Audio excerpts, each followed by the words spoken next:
बनारस की आवाज news channel like subscribe share जरूर करें।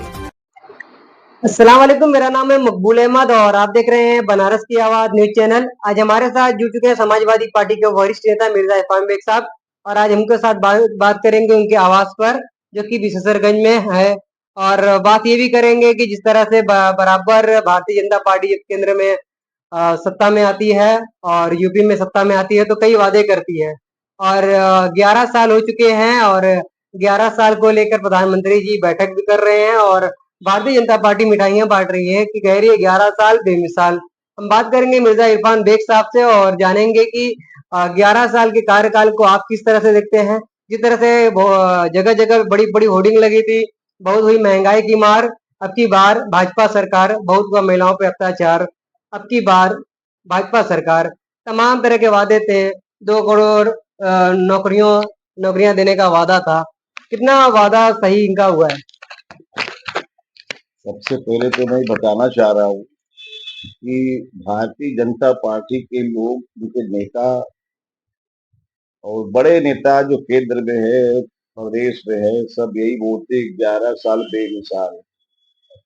तो उनके बेमिसाल की यही हकीकत है कि वो बेमिसाल है। ये इन्होंने नौजवानों की जो है नौकरी कदम की छीन ली, किसानों का कदम जो है धंधा कदम की इन्होंने बंद करा दिया। फायदे की बात लेके आए कृषि कानून का, उसका आज तक भला नहीं हुआ, बल्कि 750 कदम जो है किसान मर गए, शहीद हो गए। ये है बेमिसाल। और इनकी 11 साल के कार्यकाल में बहुत बड़ा कांड हुआ। 40 हमारे देश के जवान जिन पर यह देश की जनता फख्र करती है, 40 जवान के जो है कत्लेआम हो जाता है, शहीद हो जाते हैं। यही इनका 11 साल बेमिसाल। अभी हाल में हमने देखा होगा पहलगाम में कि 26 लोगों की हत्या हो जाती है और आज तक आतंकवादियों को पता नहीं चला कि वो आतंकवादी पाकिस्तान चले गए कि हिंदुस्तानी में है, कि उनको पताल में चले गए कि आसमान चले गए, अब तक पता नहीं चला। तो ये इनका है 11 साल बेमिसाल। लेकिन भारतीय जनता पार्टी एक विजय दिवस के रूप में घर घर सिंदूर और तिरंगा यात्राएं निकाली। देखिए ऐसा है कि पहली बात, आज तक कभी नागपुर में इन्होंने आरएसएस वाले जो ये जो बीजेपी है, ये रंगवा सियार पार्टी कह लीजिए, वही है, आरएसएस से निकल के लोग आए हुए हैं। कोई ऐसा नेताओं में नहीं जो आरएसएस से जुड़ा हुआ नहीं हो। माननीय हमारे महामहिम आप पर जो है राष्ट्रपति द्रौपदी मुर्मू जी हो, प्रधानमंत्री जी हो, गृह मंत्री जी हो, राजनाथ जी हो, अरे जितने भी कदम के लोग हैं, सारे के सारे लोग आरएसएस से निकल के आए हैं।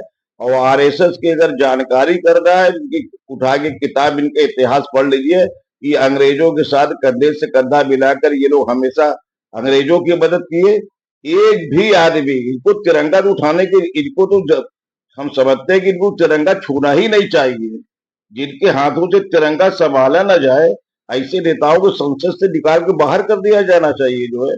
अब ये लोग, अब आज तक इनका नागपुर में इनका हेडक्वार्टर है और हेडक्वार्टर पर कदम आज तक कभी तिरंगा इन्होंने नहीं लहराया, खाली बस घड़ी घड़ी तिरंगा निकाले। कि आपको तिरंगा निकाले कोई अधिकार नहीं है, क्योंकि तिरंगा जो है मुसलमान औरत जिसका नाम था माना सुरैया, सुरैया बेगम का कदम की बनाए बना, ये उसकी निशानी है तिरंगा जो है।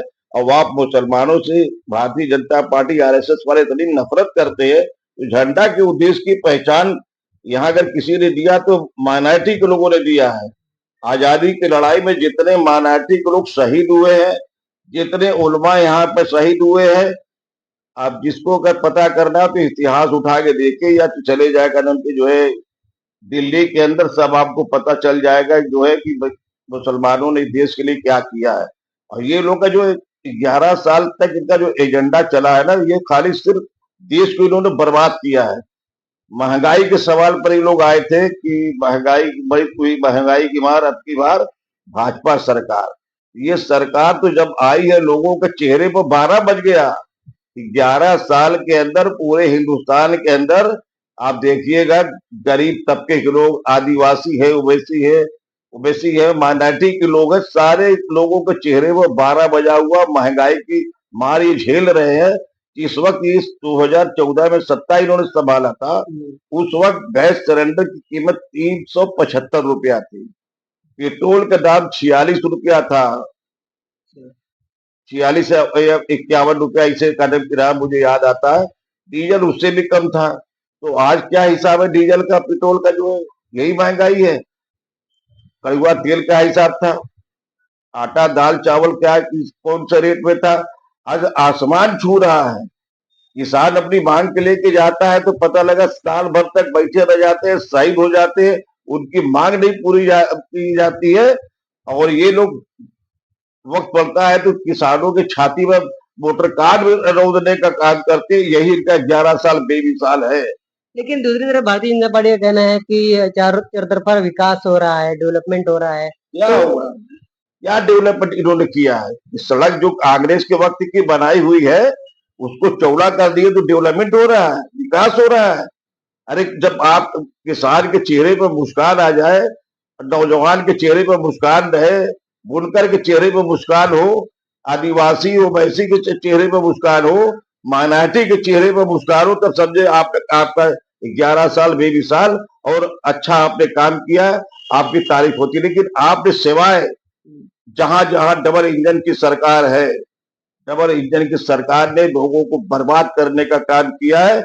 औरंगजेब को ये आरएसएस वाले बदनाम करते हैं, लेकिन उठा के इतिहास पढ़ लीजिएगा, इतिहास इनको माफ नहीं करेगा कि आप 11 साल के अंदर आप तो जाने कितनी मस्जिद, मदरसा और माने जो है ईदगाह, कब्रिस्तान को आपने जमींदोज कर दिया। 16वीं सदी की कर मस्जिद बनी, उसको आपने जमींदोज कर दिया कि ये माना कि नाजायज कब्जा हुआ था। मैं एक बात जानना चाहता हूँ, देशवासियों से कहना चाहता हूँ कि कोई भी मुसलमान किसी की एक की जमीन अगर जमीन कब्जा कर लेगा तो उस पर नमाज अदा नहीं होती है, और अपने पैसे से खरीद के करे लोग मस्जिद बनाते हैं। और इसी तरह जो हमारे जो नबी थे, उन्होंने भी जब मस्जिद की पहली तामीर किया था तो फ्री में नहीं लोग दे रहे थे, नहीं लिए, वो खरीद के तब उन्होंने वहां पर मस्जिद की तामीर किया कर जो है। तो इसी तरह उन्हीं के बताए हुए रास्ते पर, हमारे नबी के बताए हुए रास्ते पर माइनॉरिटी के लोग चलते हैं। और जितनी भी मस्जिद बनी है सब गैर कानूनी तरीके से दबंगई के बल पर आतंक माने जो है आतंक बन करके जो है इन लोगों ने मस्जिद उठाने का काम किया है, लोगों ने जो है जब्त किया जो है। जब इसका मिसाल आप देख लीजिए, जब रंजन गोगोई यहाँ के चीफ माने जो चीफ जस्टिस थे, उन्होंने फैसला दिया कर बाबरी मस्जिद पे कि मंदिर तोड़ के मस्जिद बनाई देगी, और मस्जिद का तोड़ना गलत था, लेकिन आस्था के सवाल पर उनको दिया जा रहा है। यानी माने हमारे हिंदू भाई की आस्था है, मुसलमानों की कोई आस्था ही नहीं है। तो इसी तरह सब खाली अपना ध्यान महंगाई इतनी बढ़ती जा रही है, ध्यान खाली भटकाया जा रहा है मंदिर मस्जिद की तरफ। कहीं बुलडोजर आपने जितना तो बनाया नहीं, उससे ज्यादा आपने बर्बाद कर दिया। बनारस के अंदर आपने बुलडोजर चला दिया है, अभी दलबंडी को भी आपने कदम नोटिस भेज दिया है। यानी खाली जो रोजगार देने के बजाय आप लोगों को बर्बाद कर रहे हैं। जब आपने कहा था कि मोदी की सरकार बनाइए, 2 करोड़ की नौकरी मैं दूंगा, लेकिन मैं पूछना चाहता हूँ, प्रदेश की सरकार तो चाहे योगी जी की सरकार हो, और चाहे दिल्ली की सरकार हो, चाहे मध्य प्रदेश की सरकार हो, कहीं भी सरकार जहां डबल इंजन की सरकार है, इन लोगों ने खाली जो है प्रदेश और देश को बर्बाद करने का काम किया, बुलडोजर चलाने का काम किया। और औरंगजेब को लोग कहते हैं कि बड़ी इसने मंदिर तोड़ा, मस्जिद तोड़ा रहे। बड़े आप अपना इतिहास देखिए, बनारस की जो काशी विश्वनाथ कॉरिडोर का निर्माण आपने किया तो 141 आपने शिवलिंग तोड़वा के फेंकवा दिया रस्सी के डाले पर। इसी तरह न जाने जहां जहां देखिए आप अपना जो है विदेशी जो कदम के लोगों के हाथ आप कठपुतली बन के नाच रहे हैं, और अडानी अंबानी को सारी दौलत दी जा रही है। आपने इतना बड़ा देखिए हादसा कदम की हुआ प्लेन का, इसकी तो जांच होनी चाहिए ना कि कैसे वो प्लेन कदम की जो है क्रैश कर गया, इतने लोग मर गए। आपके गुजरात के पूर्व मुख्यमंत्री रूपानी साहब भी कदम की जो है उसी में सुहा हो गए। तो आप गए वहां पर, कभी आप मणिपुर नहीं गए या कहीं इस तरह की वारदात होती है आप नहीं जाते, लेकिन क्योंकि गुजरात का मामला था, अहमदाबाद का, तो आप वहां गए। लेकिन वहां पर आप 32-35 कैमरे ले गए, कैमरे के साथ अपना रील आप बनवा रहे हैं। इसी तरह जब पहलगाम का कांड हुआ तो आप वहां लोग को शहीदों के परिवारों से न मिल करके आप जाके बिहार के अंदर आप रैली कर रहे हो, भाषण दे रहे हो, इस तरह की आवाज पूरा लोग को तक पहुंच जाए, इस तरह का भाषण देते। अब आप हमेशा करें कि जो है देखा कि जो है कि सदन हो चाहे लोकसभा का चुनाव हो चाहे हरियाणा होगा तो कहेंगे कि ये सरकार कांग्रेस की अगर आ जाएगी तो ये मुसलमानों को आपके जो है सब जमीन कब्जा करा देंगे, आपके भैंस चुरा लेके जाएंगे। तो इस तरह का बयानबाजी इस तरह के देते हैं। बिहार के अंदर मुजरे की बात मोदी जी ने किया और सदन के अंदर अभी हाल ही की बात बता रहा हूँ, ज्यादा दिन की बात नहीं है। उन्होंने क्या कहा कि जो देश के लिए शहीद होगी इंदिरा गांधी के जो को अटल बिहारी वाजपेयी ने दुर्गा के खिताब दिया था, लेडी बैन लोग उसको कहते थे, पाकिस्तान के दो टुकड़े कर दिया। और ये आप पाकिस्तान को 4 तो आतंकवादी आते उसका कुछ नहीं कर पाते हैं, खाली जाके कहते हमारे रगों में सिंदूर दौड़ा, यानी खून है ये नहीं है। जब आप अगर ऐसा है तो आप सिंदूर उठाइए और ले जाइए अपनी पत्नी के पास, जाइए जसोदा बेर के पास और जाके उनके मांग में सिंदूर भरिए ताकि उनका भी उनको हक कदम मिले। और दूसरे की बात करते हैं आज के 3 तलाक पे किसका फायदा हुआ, किस महिला का फायदा हुआ है, जरा हमें बता दे, आंकड़ा बता दे हमको। जो है 370 आपने कहा खत्म करने का बड़ा रोजगार मिलेगा, तो आज क्यों कश्मीर वाले चिल्ला रहे हैं, कहाँ गया आपका रोजगार? जो है आपने पूर्ण दर्जा का आपने का वादा किया था कि हम पूर्ण दर्जा का नाम के देंगे कश्मीर को दर्जा, आज तक आपने दर्जा आपने आप वादा तो करते हैं लेकिन पूरा नहीं करते हैं। 2 करोड़ नौकरी देखने की बात करते हैं तो नौजवानों को वो एक भी आप नहीं देते हैं। 15 लाख आप आपके खाते में डालने की बात आती है वो भी आपके पास नहीं आता, कहते जुमला था। खाली ये 11 साल जुमलों की सरकार चली है, ये बेमिसाल आपका जुमला है ये, और इसके अलावा कुछ नहीं किया। तीसरे कार्यकाल में फिर से सत्ता में आने का दावा भी कर रहे हैं। ये तो बैसाखी के सहारे चल रहे हैं। मैं तो तमाम चाहे नीतीश कुमार हो बिहार के मुख्यमंत्री, मैं उनसे कदम की अपील करना चाहता हूँ, चंद्रबाबू नायडू जी से बात करना चाहता हूँ कि आप तो जेल के चक्की पीस के आए हुए हैं, फिर कैसे आपने उनके साथ कंधे से कंधा मिला लिया? जो है आप चाहते तो जो है इंडिया सरकार को अपना जो है समर्थन देकर सरकार बनवा सकते थे और तमाम गरीबों के चेहरे पर मुस्कान आ जाती। लेकिन आज सारे लोग, चाहे जनता हो चाहे विधानसभा के अंदर विधायक हो चाहे सांसद हो, सब दबा हुआ है, डरे हुए हैं। लेकिन आज मैं लोगों से कहूंगा कि अगर आप चाहते हैं देश का भला चाहते हैं, संविधान को बचाना चाहते हैं, तो आपको जो है इनका साथ छोड़ना पड़ेगा। आने वाले वक्त में न देश आपको माफ करेगा और न करना कि आपके देश की जनता आपको माफ करेगी।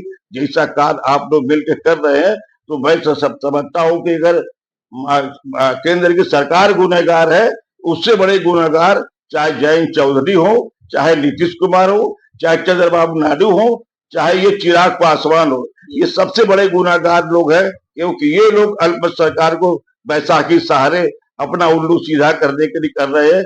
इसीलिए आने वाले दिन में आप देखिएगा कि आपको बेमिसाल आपको बड़ी चीज देखने के मिलेगी। आपको बिहार के अंदर वहां परिवर्तन की लहर चल रही है, वहां इंडिया गठबंधन की महागठबंधन की सरकार बनने वाली है। इसी तरह धीरे धीरे सारे प्रदेश के अंदर इनके हाथ से हर लोग सत्ता छीनने का काम करेंगे। इस सिवाय लोगों को लूटने बर्बाद करने के सिवा अब कुछ नहीं करते, चाहे उत्तर प्रदेश हो चाहे मध्य प्रदेश। ये मिलता जुलता नाम है, हर यहाँ माइनॉरिटी के लोगों को परेशान किया जा रहा है। आपने देखा होगा कभी जितने ज्यादा इन लोगों ने कहने बुलडोजर चलाया, जितने कितने माइनॉरिटी के लोग कहने की मारे गए, हलाक हुए, लेकिन इस्लाम का दायरा कभी न रुका है न कभी रुकेगा। मध्य प्रदेश के अंदर आपने देखा कि वहां पर एक भी माना खंडवा में मुसलमान नहीं था, 2 आदमी आए और 2 से आज पता लगा, हाल की बात है 40 लोगों ने इस्लाम कबूल के, 40 घर के लोगों ने किया है। तो यानी 300 लोग वहां पर खंडवा में आ गए जहां पे एक भी मुसलमान नहीं था। तो मैं जानता हूं जितना जुर्म करोगे, जुर्म जितना करोगे, हम लोग को सहने की ताकत है। हाँ, जिस दिन कहना है कि जो है हम लोग को हथियार उठाए, हम लोग अहिंसात्मक तरीके से हथियार उठावेंगे, गांधी जी वाला हथियार उठावेंगे और इनको हम लोग शिकस्त देने का काम करेंगे। ऐसे में तीसरी बार भी कहते हैं सत्ता में आने का दावा मोदी जी कर रहे हैं, कितना सही मानते हैं इसको? तीसरी बार तो आ चुके हैं, ये तीसरी बार अगले बार भी अगले चौथी बार आना हाँ, चाहते 29 हैं। चौथी बार। कहा गया है कि सामान 100 बरस के फल की खबर नहीं। अरे मोदी जी, पहले आप जो आपने जो वादा की जो वहाँ नियम बनाया तो 75 के बाद आप जाइए, आराम करिए। तो 75 साल तो आपके बस जल्दी है, आपके नवंबर में हो जाएंगे कि नवंबर में आप 75 पार कर जाएंगे। पहले आज आज मैं सब ये कह रहा हूँ, आपके माइक पे कह रहा हूँ, बहुत जल्द मोदी जी जो है उस कुर्सी से हटाए जाएंगे और हटाने वाला और कोई नहीं होगा, क्योंकि लोहा लोहे के काटता है। आरएसएस वाले इनको हटाएंगे, मोदी को, अमित शाह को। आप देखिए कि बहुत जल्द परिवर्तन आपको देखने को मिलेगा, ये मैं जानता हूँ। ठीक है, बहुत अच्छा लगा बात करके। हम बात कर रहे थे मिर्जा इरफान बेग साहब से, और आपने कहा है कि परिवर्तन होगा, तो आप क्या सोचते हैं इस इंटरव्यू को लेकर, बयान को लेकर? आप अपनी प्रतिक्रिया कमेंट बॉक्स में रख सकते हैं। मिलते हैं अगली अपडेट में। बनारस की आवाज न्यूज चैनल पर नए हैं, चैनल को लाइक करें, सब्सक्राइब करें और दोस्तों में शेयर जरूर करें। मिलते हैं अगली अपडेट में।